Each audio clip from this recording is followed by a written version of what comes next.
Today on the show, we bring back the segment, What the Hell Did I Just Watch? The film, Begin Again. All this and more on What the Hell Did We Just Watch?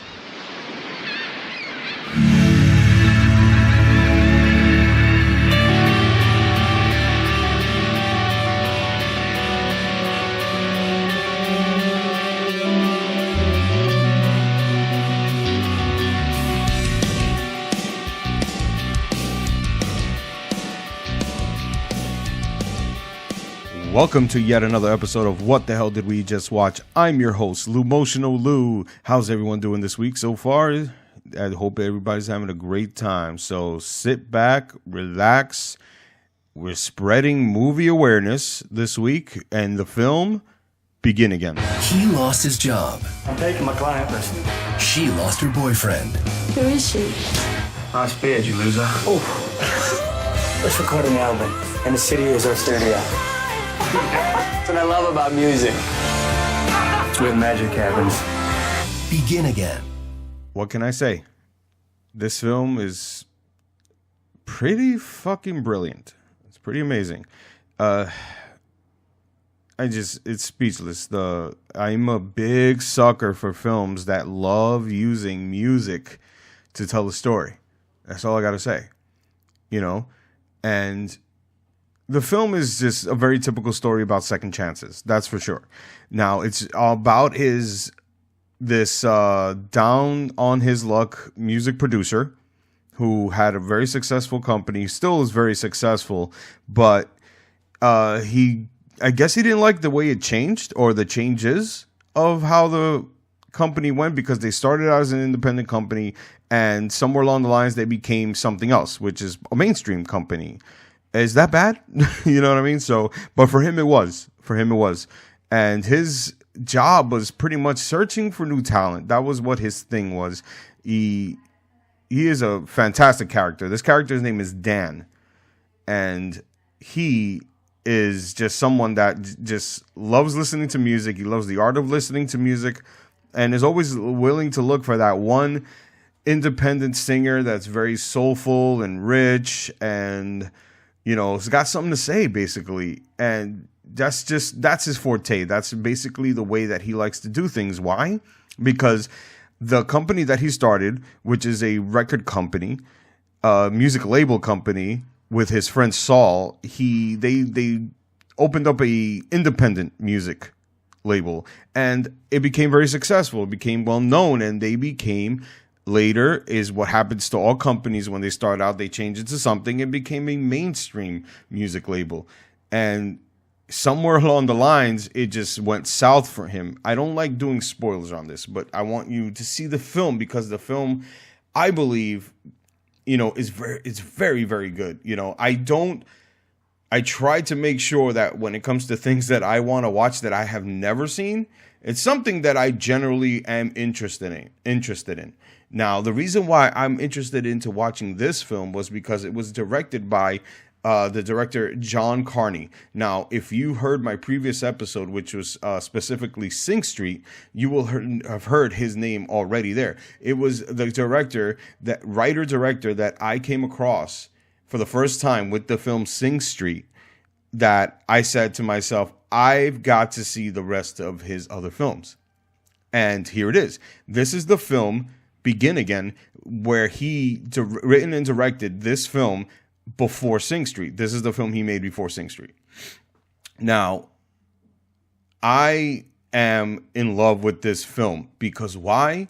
John Carney is an avid music listener. You can tell it in his films that he loves music, and not just making music, because he is one of the people that's behind in creating the original music for this film, as his other film Sing Street. But he is an avid listener of music, and that's why I believe I can connect with this film a lot, because there's a lot of scenes where all their characters are doing is listening to a song.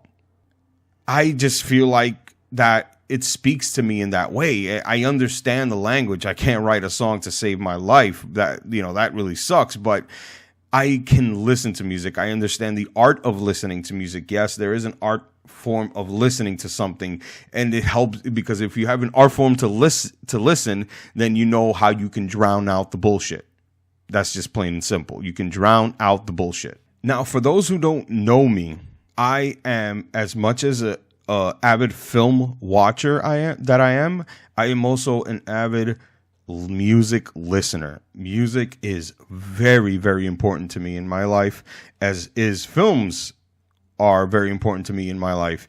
And when a film comes out where it uses music and film in this harmonious, beautiful way, I'm sold.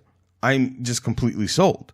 So you got this guy, Dan, who is, like I said, looking for new talent. He just got fired from the label that he started, because yes, it can happen. If you're not producing, if all you're doing is being negative and bringing negativity to the table, you are not worth the name that is on the wall. You're not even worth that. He can't even have a very good relationship with his daughter and his estranged wife, for various reasons. But here you go with him having this, shitty moment in his life where he just doesn't have anything. He can't produce anything. He just can't come up with anything worth having. So he spends the rest of his day, after spending a shitty moment with his daughter, his car breaks down. He ends up walking, can't pay for even a simple beer at a bar. And he takes the train. He's drunk. He's getting all these kind of like things happening to him, like Jesus follower giving out pamphlets in the train. And he says something like, well, what if he doesn't answer? I'm going to talk to him. He's like drunk. He's like, I'm going to talk to him. And but what if he doesn't answer? And they leave it at that. He makes his way to this bar, yet another bar for the day. And he comes across this girl singing at a stage with an original song. And all of a sudden, it just clicks. He sees this girl singing acoustic, and it's music to his ears, no pun intended. And while he's listening to this raw acoustic version of a song, he starts to listen to other instruments being applied to the song itself. Like, it's a really brilliant scene, and I recommend you watch this film because you're going to miss out on a very, very cool scene, especially if you love music, like listening to music and instruments and all this and that. Like, it's a proper use of CG, just put it like that. She starts singing the music and she's playing the acoustic guitar, and all of a sudden in Dan's mind, he starts to listen to this girl, Greta. Her name is Greta. And he sees the piano that's in behind her start playing by himself, because in his mind he's hearing piano and he's hearing strings. There's a violin and a cello and and like I said, a piano and a guitar. It's all there, and he starts listening to a well-produced song in his mind while she's playing a normal acoustic song. And I just thought it was very Amadeus-ish. And what I mean by that is that when a person has a music in his head, he hears brilliance in his mind. I love that when they interpret that in film so much, because it is, if you're this way, you see that, and you see that in these episodes that I do for If I Would Have Done It, where I script doctor scripts where I feel that there's problems to improve in there, so check it out. You'll see what I'm talking about. But when it comes to this one in music, it's just like a light bulb goes off in his head, and he wants to sign this girl, Greta. She's reluctant at first, but they get down to it. You know what I mean? So it's very beautiful, like what this film shows as it's going, and how it tells its story. This guy, John Carney, he knows how to write. That's definitely very, very important when it comes to film. He has this power where he can go back and forward in time seamlessly, and you don't feel lost in the film. Even in one part of the film, we go into a flashback, and then in that flashback, we go into another mini flashback, and I didn't feel lost. It totally made sense in space of the film where it was, and I thought that was fantastic. He has a beautiful way to tell a story, and he showed that off in Sing Street, and he did not let go for Begin Again. And I'm talking forward, like it's backwards. Sing Street did not come out first. Begin Again was his first film. I'm gonna make it where I'm gonna watch the first film that he made based on music. It's called Once, and that's gonna be in the pipeline in the future, I promise. But Begin Again, you just see all the ideas that he was mustering up to make Sing Street in this film, because while he's trying to convince this girl Greta to, he can help her make an album. But what's the problem? I know. He has to convince his own record label partner that she is a valuable person to sign. And he's not convinced. Dan tells Saul, give me some money. I can put her in the studio. We can record an album that you're going to want to sign. And he says no. Why? Because in a record label, they're not in the business of creating an album for an unknown artist. That's not how it works. They have to have something in order for them to invest in that person. And that makes sense. I totally get it. But that's the shitty part of the business. Even if they believe in your work, it is up to you to produce that work. And there's nothing, that actually is very correct and also fucked up at the same time, because some of us need help creating capital, or sustaining a legit, thing to create something. We don't have all the tools. Just because we can create it doesn't mean we all have a computer, a recording studio, or whatever it is that we need. Now it's a lot more easier. Don't get it twisted. But people need quality, and you can't just record on anything. That's just plain and simple. Trust me when I tell you. People like to record on their phones and all that stuff, and that's fine. But trust me when I tell you, that's not something that people look forward to listening professionally. Professional people don't want to listen to shit like that. So, if you can get, there are cheap equipment. I've seen it. I have a podcast. I'm doing it with semi-professional equipment here. You know what I mean? So, that's just the way it is. You know what I mean? So, bear with me. It has its ups and downs. But trust me, if you really want something, you got to go get it yourself. No one can get it for you. That's for damn sure. So anyway, they don't get the capital, and Dan comes up with this idea, says, fuck it. We can make a record here. Where? Outside, in the streets, anywhere. They could film outside. They can build up the whole band area. He recruited some people that have they can play music, but they have no kind of they don't have anything. They don't get paid because they don't work in the music biz like that. He recruited 2 strings people right out of school, music school, and he got a piano player that works playing piano in a ballet school. You know what I mean? That's what I mean. Those are the hungry people, and those are the people that are willing to do something, even if you have to do it for free, because you cannot make any money without a little sacrifice. And what does that mean by sacrifice? You're not going to get paid all the time for the things that you do in the beginning of what you do. I run a podcast. There's a lot of people that run podcasts. They're making monies, hand over fist, and I'm not making any money. I just started this. I haven't even made a year yet. I'm close to making a year, but there's no money being made out of this. I'm doing this because of the kindness of my heart for people that like to help spread movie awareness like I do, and tell people that there are films to watch when they're not watching something that's like super popular or super Hollywood. Not saying that it's all shit, but there are things that you're missing out that are slipping through the cracks, and you guys got to listen to what's, or watch what's being, created. There's brilliant films being made, and they're not as famous or popular as other films. But he has famous people in this film, which is funny. It's Keira Knightley plays Greta. Mark Ruffalo, who's Hulk, plays Dan. Adam Levine, the singer of Maroon 5, plays Dave, who is the boyfriend of Greta. And Haley Stanfield plays Violet. Haley Stanfield, she was in Pitch Perfect 2. She's in this amazing film called Edge of 17 that I'll be doing an episode for in the future as well. Like there are people in here that either started or they're already, you know, where they need to be, you know what I mean, in terms of actors, you know. So that's fantastic, you know. So back to it. They make a amazing album in the streets, and that's just fantastic. You hear like sirens and all that stuff, and he's filming, like, not filming them musically. He's recording the entire album outside. They're playing live and using the ambiance of New York City to help make the album. And I just thought that was so brilliant. It was just so brilliant. You can see that this guy, John Carney, is a humongous fan of music.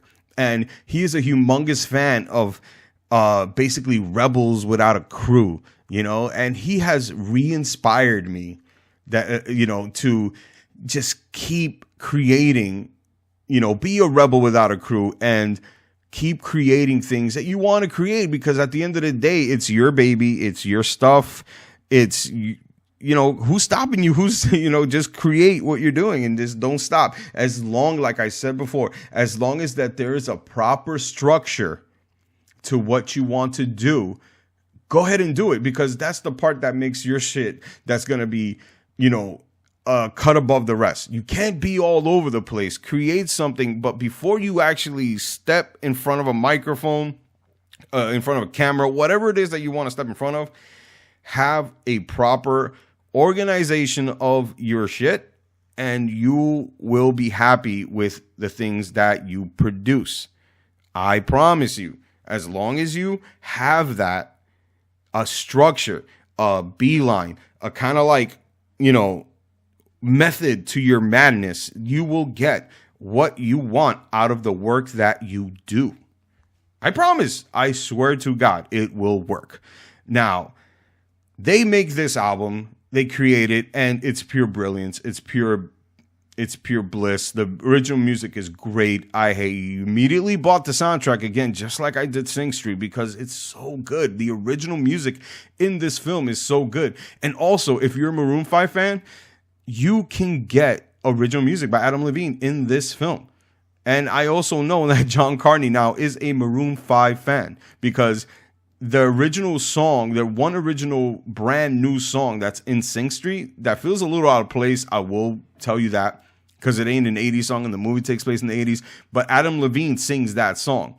And it's a beautiful song nonetheless, you know, even though I felt that it was a little bit out of place. I believe in period pieces, you shouldn't use new songs. That's just the way that I am. Yes, even Titanic, you know, they should not play My Heart Will Go On in that film. They did do that. They played original classical music, but you didn't hear Celine Dion sing it throughout the film. She sang it at the end of the credits, and that's different, you know. So that pretty much is my conclusion about the film. That's all I really want to give away. It's like I said, they create an album, and where they go with that is where, you know, like, that's where the genius of the film is, you know, and you get to learn a lot about listening to music, the art of listening to music.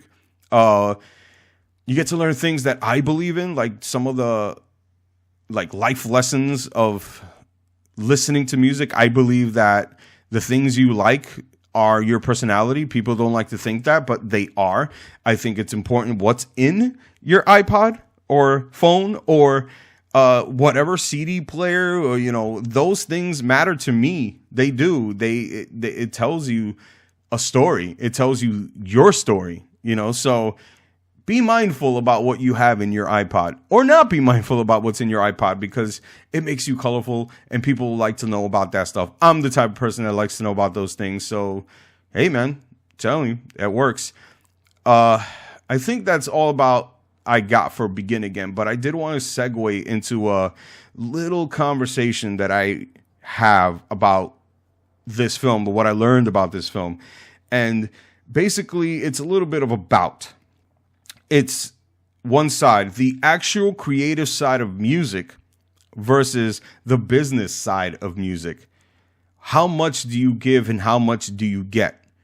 What's the reality? There is a fantasy about the creative side of music that is also real, that I believe is something that people should make sure that they don't lose. I think it's something that you have to keep as well. But you also have to learn something that I believe is something that is very essential if you're in music, and that's the business side of music. And what I mean by the business side of music is, how is an album created? How is an album distributed? And how is an album, presented in promotion?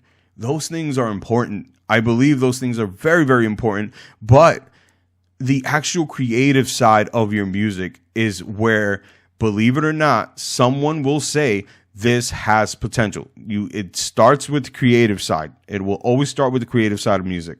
And then after that, you have to rethink about what you created and how you can sell it.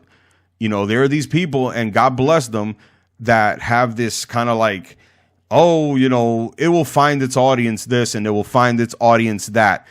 Yes and no. If you want to reach a broader audience, you gotta lean over a little bit to the business side of stuff and know what you've created, if it has any value to it. And once you realize if it has any value to it, you got to figure out how you're going to sell it to the proper audience of your sound. And I believe in that.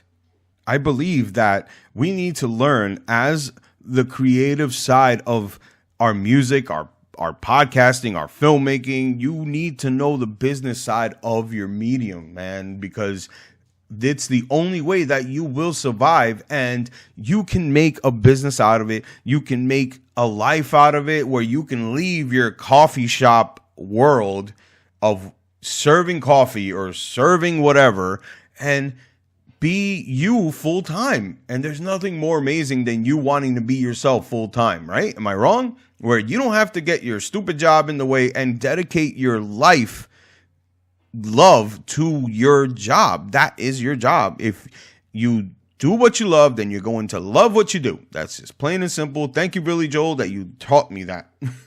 So there you go. The power of music. That's just the way it is.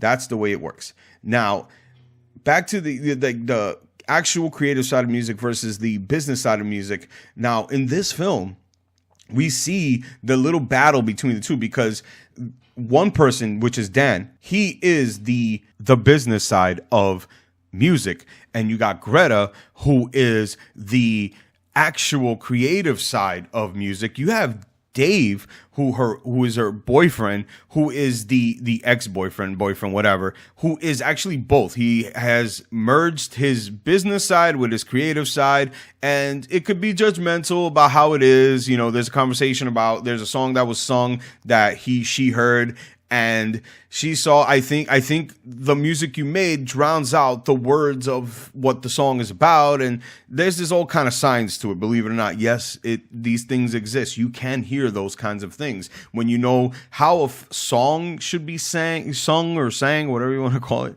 and versus how you make it. Because it could be very different. And sometimes when you make something too fast or a little too slow, it can lose a little bit of meaning or a lot of meaning. That's just the way it is.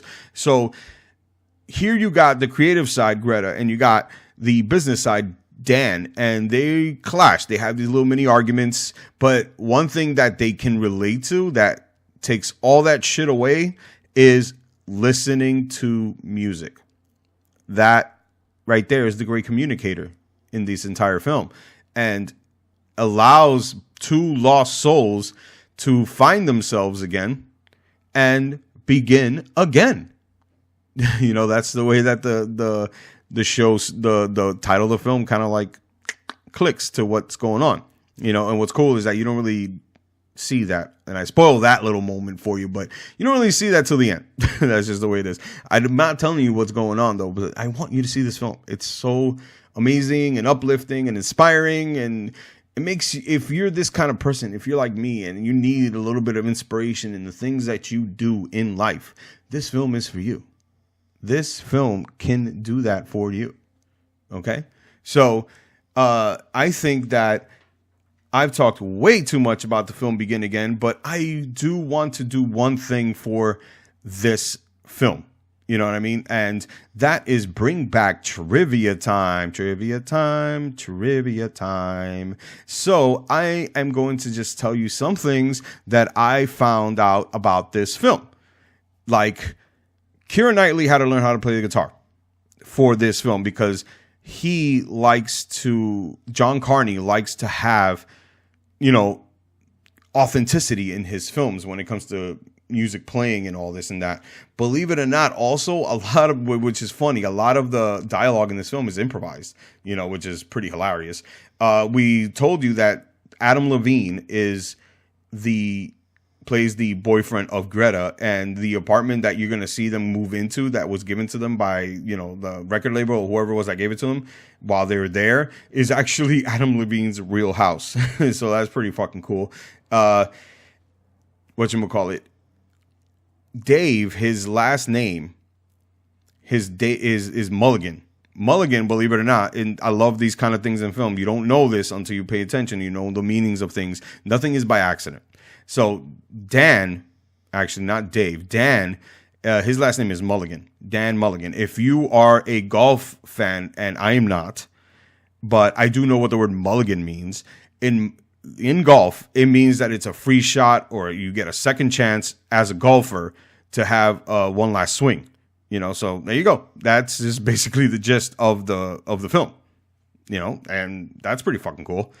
I love little trivia tidbit things like that. When they're put into a film, it makes me fish for things other than what's going on in the film. Scarlett Johansson was actually supposed to play the lead role, but she dropped out. I think it was a little Avengers thing, but it would have been pretty interesting because you would have had two people who are in a relationship in Avengers have a kind of a relationship in Begin Again. That would have been a pretty nice little thing, and it probably would have put more butts in the seat to watch this film because though it made a nice successful money, it still didn't make OD money like that. He's a very small time independent filmmaker who knows how to bring back. He knows how to stay in the business by breaking even and making a small profit. And there's nothing wrong with that. He's like a Robert Rodriguez for music. And Robert Rodriguez is all about music too anyway. So, that goes without saying. Now, like I said about John Carney, he's an independent filmmaker. So he likes working with a lot of small people that you may know them, but you may not know them. Mark Ruffalo is, I believe, in his entire film thing is that Mark Ruffalo is the biggest star he has, and now also Keira Knightley. But this is what's weird. In 2016, for some reason, he told the Independent magazine that he did consider Mark Ruffalo and Adam Levine to work with. It was great, but he didn't like working with Keira Knightley. Now, it wasn't because of her performance. It's just that I guess he was intimidated by her a little bit, if you want to ask me. She is a movie star. She was in Pirates of the Caribbean and things like that. She's worked in a lot of big films, but I guess it intimidated her, and I guess it was the casting director, someone along the lines where he didn't have control into getting her, because he didn't want her. Apparently, from what I read, was that she was. Scarlett Johansson is a smaller actress at the time. In 2013, at the time, she was a smaller actress than Keira Knightley. She was in a lot more big Hollywood stuff. It wasn't until the Marvel films that Scarlett Johansson didn't start making some real momentum about what she was what kind of a thing that she was in. Now she's a leading actress. She wasn't a leading actress back in 2013, not a heavy one anyway. She was a co-lead in Lost in Translation, but that was it. There was no real Scarlett Johansson, portfolio that was worth saying, yeah, man, put her in stuff. Now she is. She's the fucking main in the movie called Lucy, and she's the main in now a big deal, which hopefully is a good fucking movie, Ghost in the Shell, because I love that anime. So I hope this film gives it some kind of a justice that I'm looking for. So good luck to her with that. Good luck to that film with that. I'm not really counting my stars for that. But anyway, he had considered at the time to use an actual pop singer for the character of Greta. And believe it or not, he thought the first person would have been Adele. Now, remember again, in 2012 and 2013, Adele was not who you think she is now. You know, yeah, she had Rolling in the Deep and all that. She had just came in, but she had an album before that. You know, that album that everybody knows a lot of, which they think it's her first album, is actually not. You know, she started singing when she was 19. She has an album for that. Chasing Pavements is a fantastic song. I recommend it if you've never heard it and all you know is Rolling in the Deep or anything she's doing now. I'm not saying that it's bad, but trust me when I tell you there's this awesome, different Adele. And the last thing that I wanted to say about this trivia here was the fact that the original title of this film was called Can a Song Save Your Life? With a question mark. Now, I think that's a little bit too on the nose, and I'm very happy that whoever said change it and him listen was a good idea. I don't like very long titles. It should be short. You know, I'm not a big fan of very, very long title.